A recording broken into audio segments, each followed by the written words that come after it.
मनोज जरांगे पाटलांना काल सरकारचं शिष्टमंडळ भेटून सरकारला आणखी काही वेळ देण्याची मागणी त्यांनी केली आणि त्यानंतर आज मराठा समाजाच्या कार्यकर्त्यांची बैठक मनोज जरांगे पाटलांनी घेतली। त्यानंतर सरकारच्या अतिरिक्त वेळेची मागणी जरांगे पाटलांनी धुडकावून लावली आहे। तर मिळालेल्या कुणबी प्रमाणपत्रावरून मनोज जरांगे पाटलांनी सरकारसमोर 12 मागण्या ठेवलेल्या आहेत।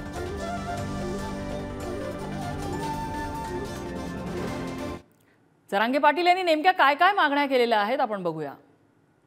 मराठ्यांना 24 डिसेंबरच्या आत ठरल्याप्रमाणे जे लिहून तुम्ही नेले तुमच्या तज्ञान त्याचप्रमाणे द्यावं नसताना विलास 17चं 23 वर गेलं, परंतु घंटा सुद्धा वाढलेला नाही।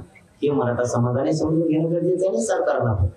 सरकारला 1 घंट्याचाही वेळ दिलेला नाही। 24 डिसेंबर दिलेली तीच फायनली फक्त 23 ला आमच्यावर घोषणा करायची वेळ येऊच नये ही मात्र सरकारला आमची खरोखर एकनाथ शिंदे साहेब, देवेंद्र फडणवीस साहेब, अजित दादांना विनंती आहे। त्याच्यानंतर विनंती काय नसणारे मराठे पुढचा निर्णय घेतील।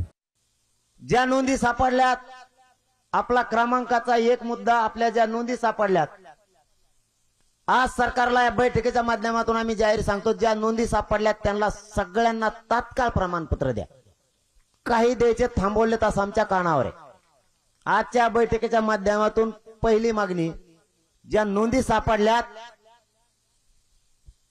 त्यांना सगळ्यांना प्रमाणपत्र तातडीने द्या, तात्काळ लगेच।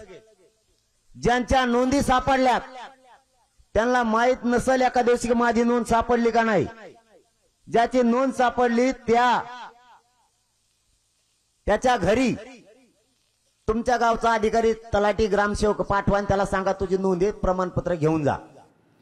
आणि या व्यतिरिक्त जरांगेंच्या काय काय मागण्या आहेत आपण ग्राफिक्सच्या माध्यमातून पाहूया। ज्या नोंदी मिळाल्या त्याचा अहवाल घेऊन 24 तारखेच्या आत आरक्षण जाहीर करावं। ज्या नोंदी सापडल्या त्यांना तातडीनं कुणबी प्रमाणपत्र द्यावी।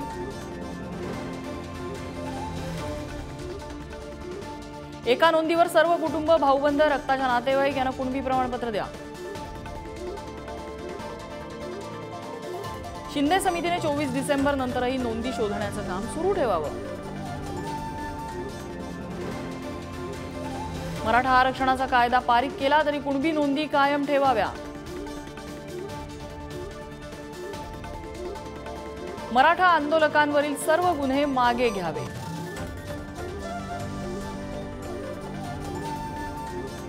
« 13,000 पेक्षा अधिक मराठा उमेदवारांना तातडीनं नियुक्तीपत्र द्यावी।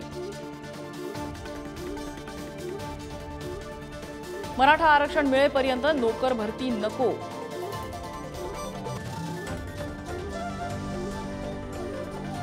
कोपर्डीचा खटला तात्काळ निकाली काढावा।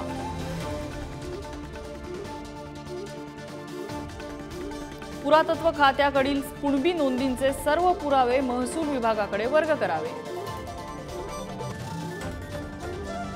टीसीवरील कुणबी नोंदी शासकीय नोंद म्हणून ग्राह्य धरावी। आई वडिलांची जात मुलाला लावा। आई ओबीसी आणि वडील ओपन मध्ये असतील अशा परिस्थितीमध्ये